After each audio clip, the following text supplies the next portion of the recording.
Posons-nous avant tout une question. Quel matériel doit-on posséder pour pouvoir runner? Enquête menée sur le terrain au Bourget.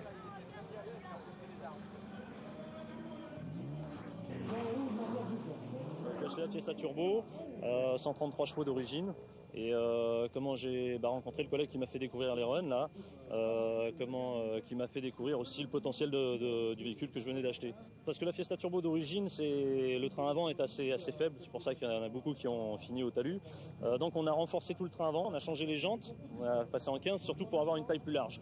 Donc ça c'est tout ce qui est partie tenue de route. Sécurité, on a changé les freins. Après, au niveau motricité, on a mis un autobloquant de Ford Escort RS Turbo d'origine dans la boîte de la Fiesta.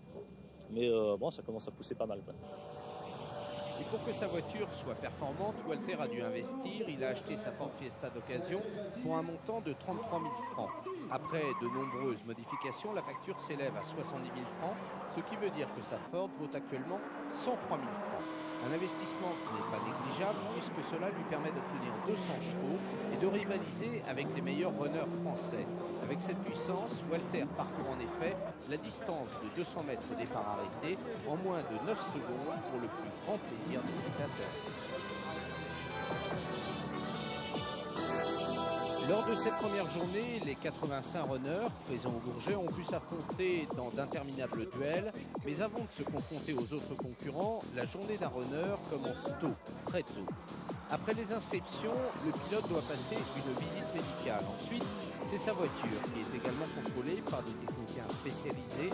Si ces deux tests sont favorables, alors la piste de run s'ouvre à lui pendant toute la matinée. Le runner participe aux différentes séries de qualification. Les séries qui déterminent les chronos et en fonction de son temps, il est classé par catégorie. Au total, il y a 6 catégories. Pour vous donner une idée, une Peugeot 205 peut se qualifier dans la deuxième série avec un temps de 9 secondes, alors que la Smart a avalé les 200 mètres de piste en plus de 12 secondes, un temps qui lui permet de se retrouver dans la 6e et dernière catégorie.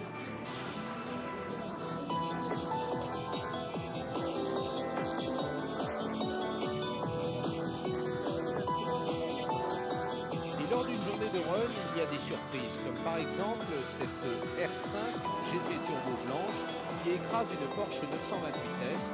Notre ami Walter, avec sa Ford Fiesta Turbo, c'est pour sa part incliné en finale de la série B face à une autre Ford, celle d'Edouard Fernandez. Dans la catégorie la plus prestigieuse de Série A, c'est Olivier Fagot qui a géré le mieux le stress accumulé au cours de la journée. En effet, la surchauffe des voitures, le décompte avant le départ, la fatigue des runners sont des contraintes qu'il faut impérativement maîtriser. Et Olivier, à ce jeu, s'en est plutôt bien sorti. Il a même éliminé des voitures américaines qui généralement dominent cette compétition. Pour preuve, le meilleur chrono de la journée a été obtenu par une Plymouth Barracuda qui a parcouru la distance de 200 mètres en moins de 8 secondes. La grande finale de ce Run Paris Motor Show, la voici. Olivier Fagot, avec sa Lancia Delta, prend l'avantage grâce à un faux départ de son adversaire. Pour sa deuxième participation, une course de run, Olivier Fagot devient donc l'homme à battre de cette deuxième saison. C'est ma deuxième participation, je dirais, parce que j'ai fait qu'un seul run l'année dernière. Donc je ne pensais pas vraiment du tout arriver à ce stade-là, parce que bon, il y a quand même du beau monde sur le plateau. Et faut maîtriser le stress, la peur, et puis y aller tranquillement, et puis tout se passe bien, quoi. Le rendez-vous suivant sera un rendez-vous historique du run à Chamblay en Moselle.